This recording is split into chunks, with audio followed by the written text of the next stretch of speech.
மாசையில் அடுத்த எபிசோடில் எதை பற்றி பார்க்க போகிறோன்னா, முத்தோட அம்மா வீட்டில் இருக்காங்க. இவங்க எல்லாருமே இந்த பிரச்சனைக்கு போயிட்டு எல்லாரும் வீட்டுக்குள்ளே வரும்போது, அப்போது இந்த பிரச்சனைலேருந்து முடிவு வந்துருச்சுமா, இனி பயப்பட வேண்டாம் அப்படின்னு மனோஜ் சொல்கிறாரு. அப்படியாடா எப்படின்னும்போது மனோஜ் அவர் வாயாலேயே சொல்லிடுறாரு, முத்துதாம்மா இந்த மாதிரி போயிட்டு 2 குடும்பத்தையும் வச்சு பேசி சமாதானம் பண்ணிட்டாங்க. இதுக்கெல்லாம் காரணம் முத்துவும் மீனா அவங்க ஃப்ரெண்ட்ஸு தாம்மா அப்படின்னு சொல்கிறாங்க. அதுக்கு ஆமாம், நீ இதை அப்படி நினச்சிட்டு இருக்க, நான் கோயிலுக்கு போயிட்டு மன்சூர் சாப்பிட்டு கடுமையான விரதத்தை பண்ணேன்.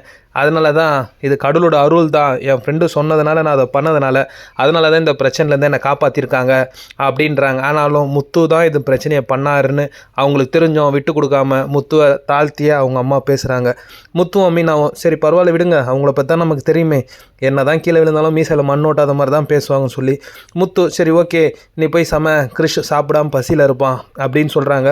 மீனாவும் சமைக்க போய்ட்றாங்க. முத்துக்கு கால் வந்துடுதுன்னு பேச வெளியே போய்ட்றாரு.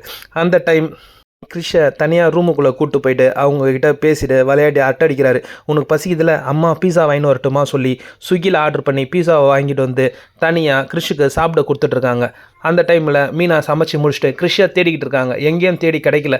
அதுக்கப்புறம் மீனா ரூம் மீனா ரோகிணி ரூம் அண்ட போகும்போது கிறிஷோட சவுண்டு கேட்குதுன்னு கதவு திறந்து பார்த்தா கிறிஷுக்கு பீஸா ஊட்டிகிட்டு இருக்காத ரோகிணியை கவனிச்சிடுறாங்க. என்ன கிறிஷ் சாப்பிடாம பீஸா சாப்பிட்ற, நான் அம்மா கூட சாப்பிட்றேன்னு சொல்கிறத அவங்க கவனிச்சிடுறாங்க. சரின்னு வெளியில் வந்து மீனா முத்துக்கிட்ட இந்த மாதிரி அவன் சாப்பிடல பீஸா சாப்பிட்றான், நீங்கள் இந்த சாப்பாடை சாப்பிடுங்கன்னும் போது முத்துக்கு ஏதோ பார்லர் அம்மா பெருசாக தப்பு பண்ணிக்கிட்டு இருக்கு, என்னன்னு தெரியல, கூடிய சீக்கிரத்தில் கண்டுபிடிக்கிறேன் அப்படின்ட்டு மீனா கிட்ட பேசிகிட்டு இருக்காரு. பேசும்போது பின்னாடிட்டு இருந்து ரோகிணி எல்லாத்தையும் கேட்டுடுறான். ஐயோ இது என்ன புது பிரச்சனையாக இருக்குது, எப்படின்னாலும் நம்ம முத்துக்கிட்டேயும் மீனாக்கிட்டேயும் மாட்டிக்கிறோமே, எது பண்ணாலும் நமக்குன்னு வந்து சகுனி மாதிரி விடிகிறாங்களே, எது பண்ணாலும் இவங்க நம்மளை கண்டுபிடிச்சிருவாங்களோன்னு ஒரு